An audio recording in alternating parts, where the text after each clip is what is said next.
Assalamualaikum warahmatullahi wabarakatuh. Kami dari kelompok 3 Ekonomi Syariah 6D pada mata kuliah Analisis Keuangan Negara dengan dosen pengampu Ibu Yulia Mari Hirdianti ME akan menyampaikan materi tentang redistribusi pendapatan negara.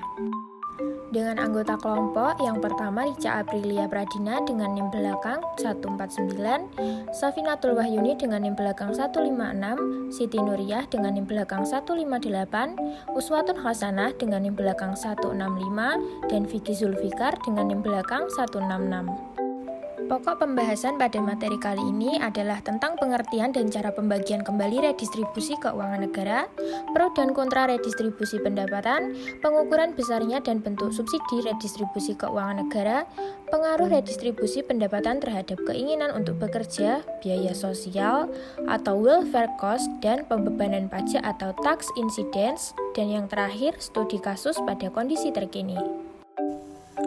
Baik, di sini saya akan menjelaskan materi yang pertama, yaitu terkait dengan pengertian redistribusi pendapatan.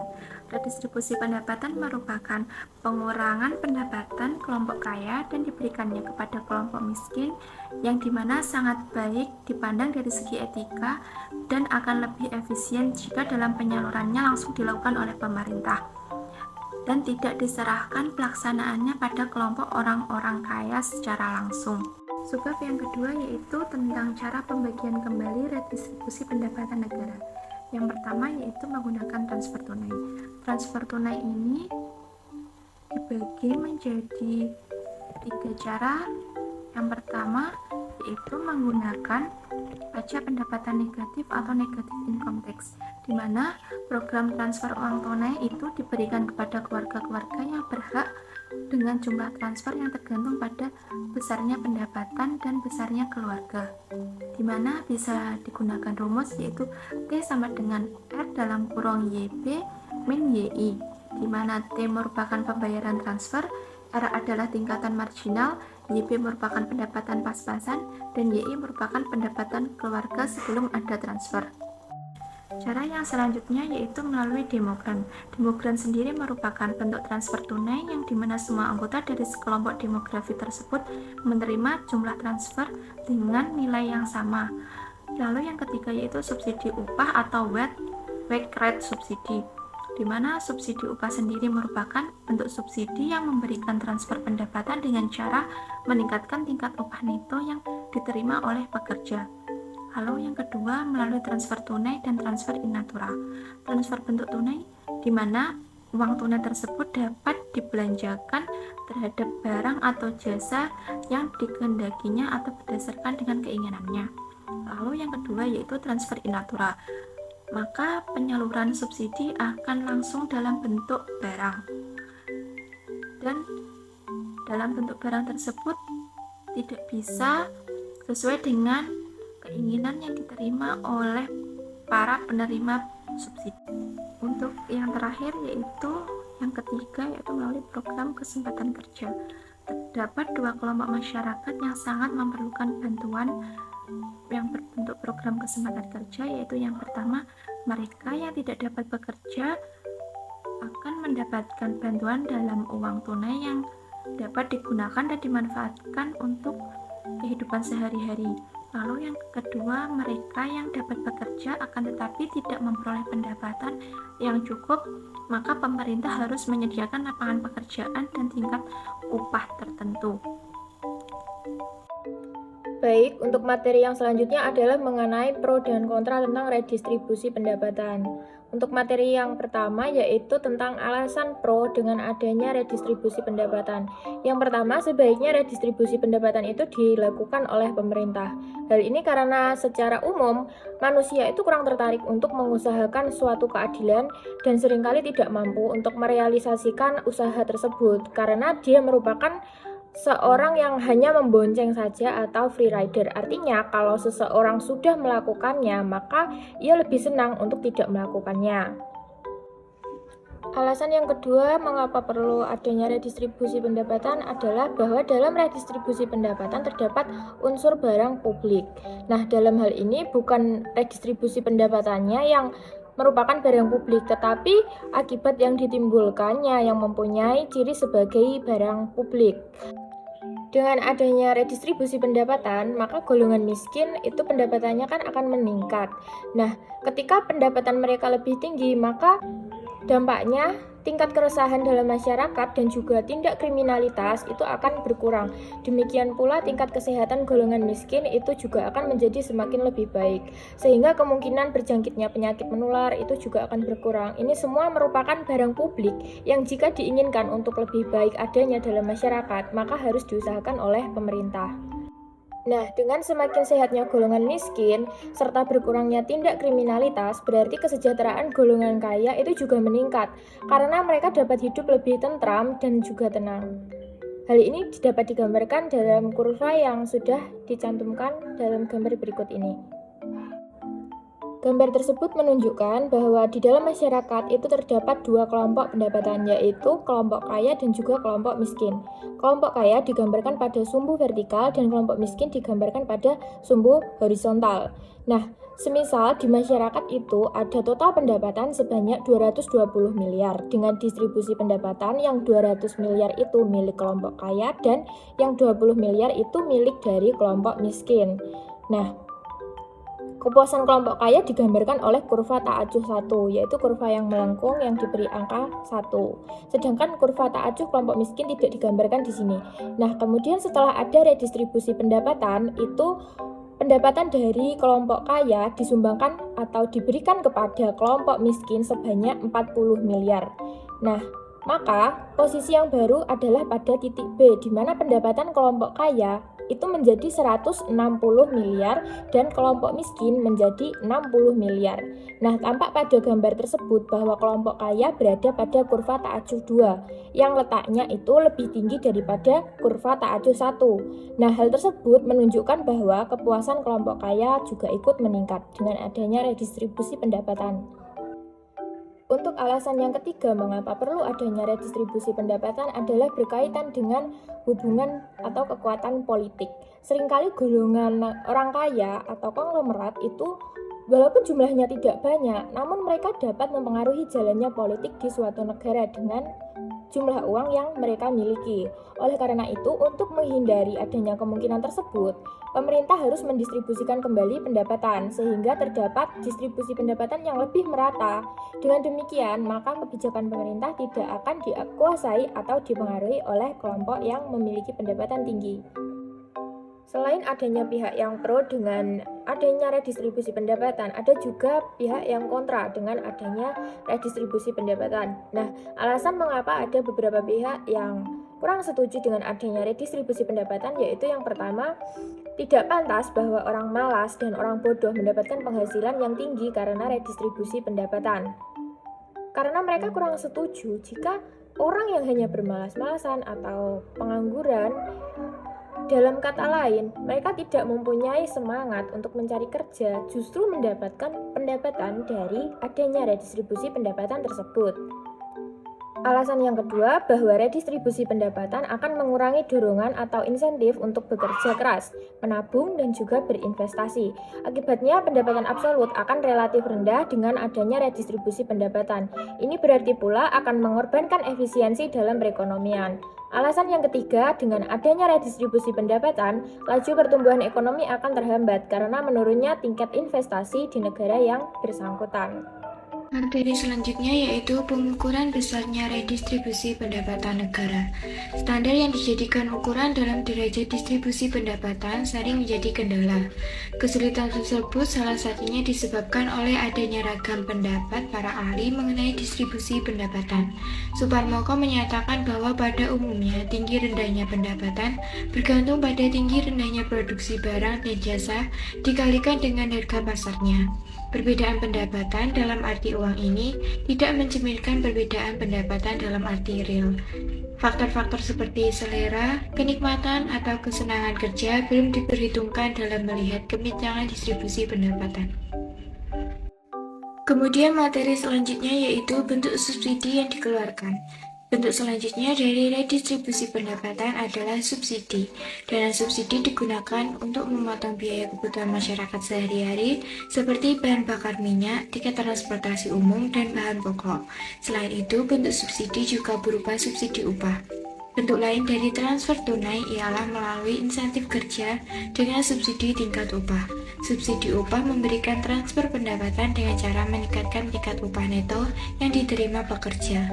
Transfer ini berbentuk tambahan terhadap tingkat upah per hari, dengan tambahannya semakin tinggi bagi pekerja yang tingkat upahnya semakin rendah.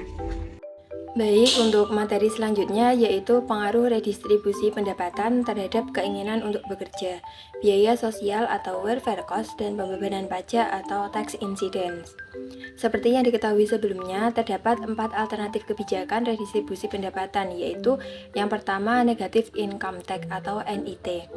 NIT merupakan program redistribusi pendapatan dengan pemberian uang tunai kepada keluarga yang membutuhkan, di mana besarnya transfer tersebut tergantung kepada besarnya pendapatan keluarga. Semakin kecil pendapatannya, maka akan semakin besar transfer yang akan diterima oleh suatu keluarga. Pengaruh NIT ini terhadap keinginan untuk bekerja yaitu NIT akan mempengaruhi insentif kerja melalui 2 cara. Yang pertama, income effect. NIT akan mengurangi intensif kerja karena dengan menerima transfer, pendapatan keluarga tersebut menjadi lebih baik, sehingga digunakan untuk membeli barang atau jasa yang secara tidak langsung konsumsi tersebut akan mengurangi kemauan seseorang untuk bekerja. Yang kedua, substitution effect. NIT ini dapat mengurangi kemauan seseorang untuk bekerja karena semakin tinggi pendapatan, transfer yang akan diterima oleh suatu keluarga itu akan semakin rendah. Sehingga untuk tetap memperoleh transfer yang tinggi, keluarga tersebut cenderung untuk tidak mau bekerja demi untuk menambah penghasilan. Selanjutnya, pengaruh NIT terhadap welfare cost atau biaya sosial. NIT akan mengakibatkan penyimpangan pada tingkat upah di pasar dari upah neto, sehingga akan mengakibatkan adanya welfare cost, di mana akan mengakibatkan tingkat upah neto menjadi lebih rendah, dan hal ini akan mempengaruhi jam kerja di mana para pekerja tidak bersedia untuk menambah jam kerjanya. Yang ketiga, pengaruh NIT terhadap tax incidence atau pembebanan pajak. Adanya NIT ini akan cenderung mendorong pengusaha untuk mengurangi tingkat upah yang dibayarkan. NIT akan menyebabkan penerima transfer mengurangi penawaran jam kerja sehingga suplai tenaga kerja atau jam kerja berkurang.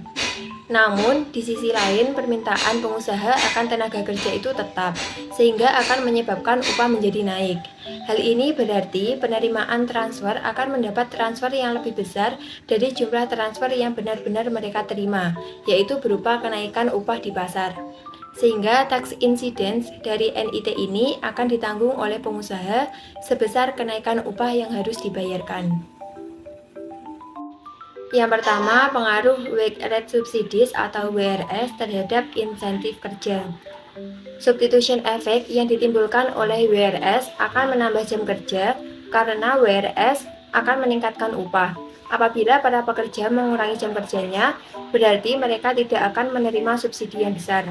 Yang kedua, pengaruh WRS terhadap welfare cost.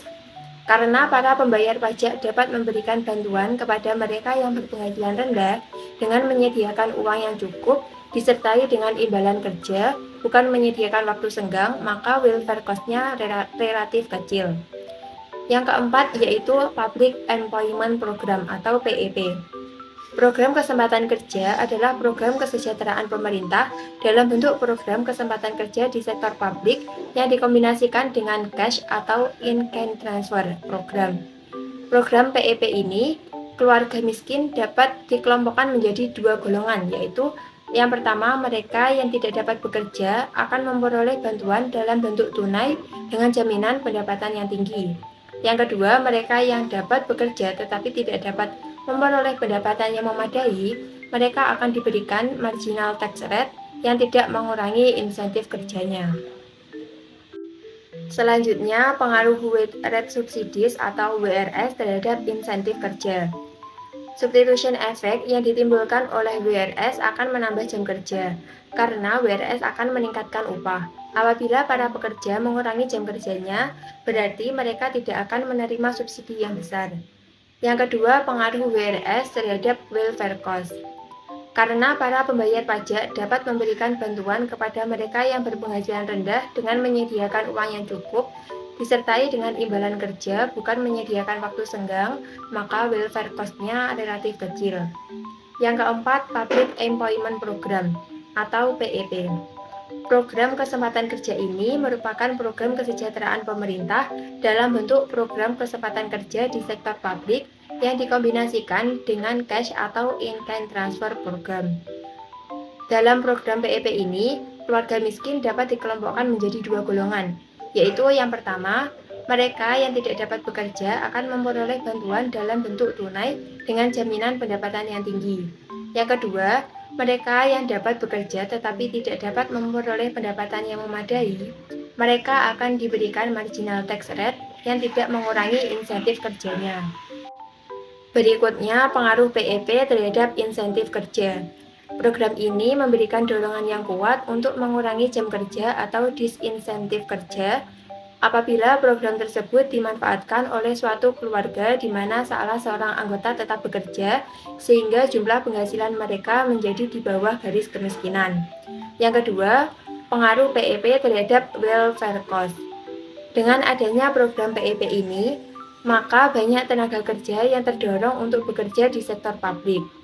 Penawaran tenaga kerja di sektor swasta berkurang, akibatnya produksi barang privat akan terdorong untuk berkurang. Hal tersebut dapat mengakibatkan timbulnya welfare cost masyarakat. Yang ketiga, pengaruh PEP terhadap tax incidence. Semakin tinggi tingkat pendapatan pas-pasan atau break-even income, maka tingkat pajak untuk penerimaan bantuan semakin kecil. Tetapi tax rate bagi pembayar pajak menjadi semakin tinggi, karena pendapatan yang dapat dikenakan pajak semakin kecil. Pendapatan yang dikenakan pajak adalah pendapatan yang berada di atas pendapatan pas-pasan atau break-even. Jika break-even income semakin tinggi, maka taxable income menjadi lebih kecil. Oleh karena itu, tax rate bagi pembayar pajak akan semakin tinggi. Yang keempat, pengaruh WRS terhadap tax incidence. WRS tidak memusatkan perhatiannya kepada golongan miskin. Mereka yang memperoleh tingkat upah yang rendah belum tentu tergolong miskin. Pembiayaan WRS dengan menggunakan pajak menimbulkan tax incidence pada konsumen.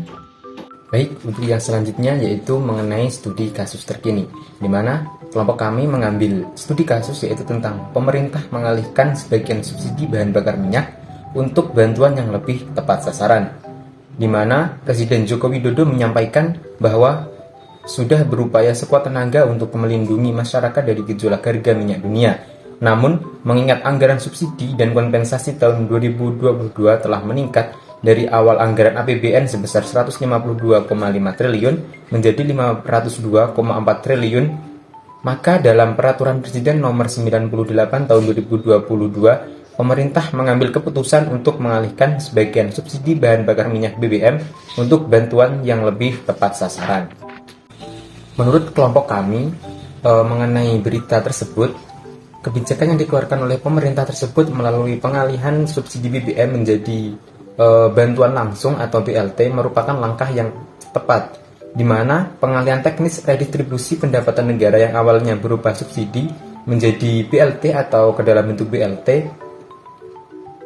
akan membuat pendistribusian subsidi menjadi tepat sasaran serta merata kepada masyarakat yang kurang mampu. Adanya BLT BBM membuat masyarakat yang kurang akan merasa terbantu dalam memenuhi kebutuhan terhadap bahan bakar minyak. Jika masyarakat dibantu dalam memenuhi kebutuhannya, maka akan mendorong masyarakat untuk bisa lebih produktif dalam bekerja. Dan di sisi lain, subsidi yang dikeluarkan tidak dapat lagi dinikmati oleh kelompok masyarakat yang mampu atau menengah ke atas. Jika sebagian besar subsidi dinikmati secara terus-menerus oleh masyarakat yang mampu, seperti dalam berita di atas, maka akan menyebabkan lebih tingginya tingkat kesenjangan sosial di masyarakat, karena masyarakat yang mampu menikmati BBM dengan harga subsidi. Sedangkan yang membutuhkan tidak bisa menikmati BBM subsidi tersebut untuk membantu memenuhi kebutuhannya. Selain itu, penggunaan subsidi yang tidak tepat sasaran akan membekakkan atau mengakibatkan anggaran APBN pada subsidi bahan bakar. Seharusnya, pendapatan negara di samping dialokasikan untuk pembangunan, pendapatan negara juga harus diprioritaskan untuk memberikan subsidi kepada masyarakat yang kurang mampu, sehingga mereka akan merasa terbantu dalam memenuhi kebutuhan hidupnya. Kebijakan BLT BBM dan subsidi atau bantuan subsidi upah tersebut menjadi salah satu upaya pemerintah untuk meratakan distribusi pendapatan, Dengan adanya BLT tersebut, masyarakat akan mempunyai tingkat pendapatan yang lebih tinggi. Pendapatan tersebut bisa digunakan masyarakat yang kurang mampu untuk memenuhi kebutuhan hidupnya sehari-hari dengan dibantu oleh BLT tersebut. Peningkatan pendapatan dengan bantuan BLT akan membuat tingkat kesejahteraan masyarakat meningkat dan secara tidak langsung juga akan mengurangi kesenjangan sosial di masyarakat. Namun, di samping sisi positif dari pemberian bantuan langsung tunai BLT BBM dan bantuan subsidi upah tersebut, terdapat kemungkinan sisi negatif dari pemberian bantuan tersebut, seperti penyalahgunaan bantuan yang seharusnya digunakan untuk membantu memenuhi kebutuhan sehari-hari, tetapi justru disalahgunakan untuk membeli barang-barang yang bukan kebutuhan sehari-hari atau bukan kebutuhan pokok. Dampak negatif berikutnya, adanya bantuan tersebut akan menurunkan semangat kerja seseorang karena merasa dirinya tidak perlu bekerja keras untuk mendapatkan pendapatan. Adanya sisi positif dan negatif dari pemberian BLT, BBM, dan bantuan subsidi upah tersebut diharapkan dalam menjalankan program bantuan pemerintah harus terus mengawasi penyaluran bantuan agar tepat sasaran pada sasaran yaitu masyarakat yang kurang mampu, serta terus mengevaluasi terkait program yang dijalankan, apakah sudah tepat dampaknya yang dapat dirasakan masyarakat secara langsung. Jika program tersebut berhasil, maka dampak baik bagi perekonomian negara yaitu kesejahteraan masyarakat akan meningkat. Sekian pembahasan materi dari kelompok kami. Jika ada kurang ataupun lebihnya, kami memohon maaf yang sebesar-besarnya. Wabillahi taufik wal hidayah. Wassalamualaikum warahmatullahi wabarakatuh.